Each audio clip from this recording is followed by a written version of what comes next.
We are in constant battle with procrastination. Every single moment of our lives, we're fighting, pushing through procrastination. And it's so easy to procrastinate on something that is a calling. It's so easy, too easy to procrastinate in life on our deepest, highest sense of self and what drives our existence, our deepest passions. And then somehow when it comes to smaller stuff, procrastination is not as much of a thing. And don't get me wrong, I still procrastinate to do my bed, I still procrastinate to do dishes. But there's a difference in the way my body experiences that procrastination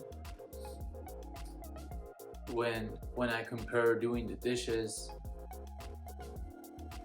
to approaching a beautiful girl out on the street. Procrastination doesn't come at me the same way. Procrastination is very different. The one that has to do with the deepest callings, and guess what, that's not to do the dishes in the kitchen all day every day for the rest of my life. Those procrastinations that have to do with going back to school, approaching someone that you're attracted to, starting a career, starting a business that you've been thinking about for the better half of your life, right?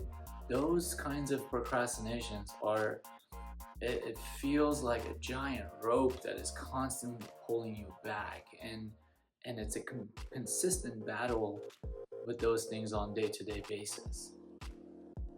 And then the small procrastinations, the ones that have to do with like just doing the bed and doing the chores and keeping your place nice and tidy and getting a little bit of exercise, man, those are almost meaningless.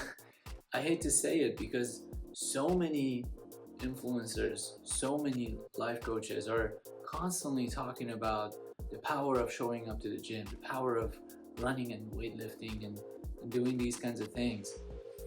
And I don't feel that, unfortunately. I don't feel the impact running has on my social life. I don't feel the impact that weighting lifts or having a steady diet has on the discipline that I need to move through procrastinations in my business life. Those things are somewhat related, but it's not a linear path, and they're not parallel at all. I can maintain a great diet, but I'll still struggle to push through the passions, to push through the desires, to push through the callings of my life. I'll still struggle to say hi to someone that I'm deeply attracted to and to move ahead with that person. What if that person says yes, and now I have to plan a date? What if that date goes well, and now I have to bring her home or go on a second date? The level of fears that go into different scenarios in our lives that have to do with our way of self-identifying with ourselves, our way of identifying with who we are. The way we define ourselves is through relationships, through business success, through these bigger endeavors in life. I don't define myself based on how much I can bench press. I do not define myself based on whether I eat a salad or a burger tonight. Those things are great too. Those things are for sure a beginner level entrance into these bigger conversations that I'm trying to have. And if you struggle with a diet, you gotta get that fixed. There's no doubt about it. If you struggle with a consistent workout routine, you gotta do something about that. If you struggle to put 20 minutes every other day into meditation, you gotta do something about that, because there's a level of self-awareness that you're not even willing to step into. There's a door right there in front of your eyes that you're not willing to open. But what I'm talking about is somewhere beyond that. What I'm talking about is you can do everything right, but you still have to do the damn thing that you're meant to do.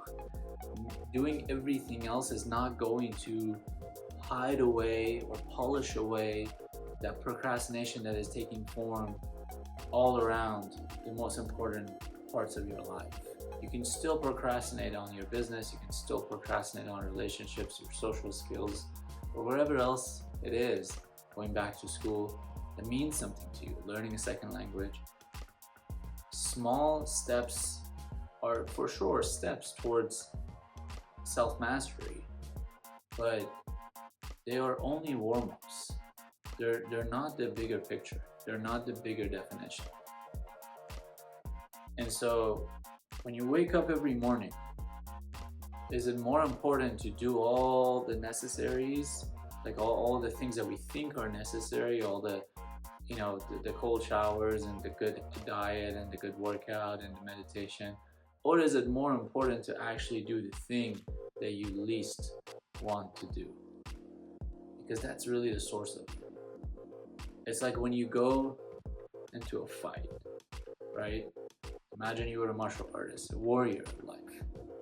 Is it more important for you to break someone's nose in the middle of battle, or to actually put the sword into the heart? And I'm not talking about violence here. This has nothing to do with that. What I'm trying to say is that the true martial art is the one that puts the opponent to sleep, puts the opponent down, puts the danger away, with the least amount of effort, with the least amount of force, with the least amount of sweat, with the fastest, quickest movement. When we sit around in this modern way of living, and we have 12 things on our to-do list every single morning in order for us to be able to show up at our best, and then do the thing that we actually have to do, and I'm not sure if we're really on the right path here. I think it's more now we're in the world of, if I need to get to this battlefield, I need to polish my shoes, and I need to get a haircut, and like I need to do all these other things in order to like show up to this fight. Whereas really what you gotta do is accept your imperfections, move through them, and in the moment when it actually matters, do what you need to do in order to finish the job once and for all. And then wake up the next day and do it all over again, of course. Because it never is complete. It never is over. And that's the journey of growth. That is self-mastery. It's to wake up every day and to understand what things are primary and what things are secondary on the to-do list.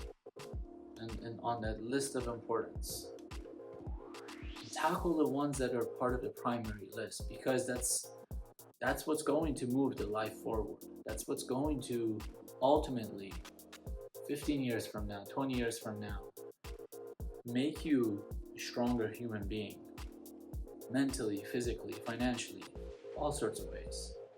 To tackle the task that is the largest standing right in front of you.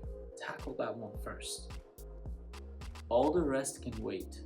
All the rest can be secondary. We spend so much time and energy in complete distraction of what is actually the most important thing in our lives. I want to encourage you to write that thing down. What is the most important thing in your life?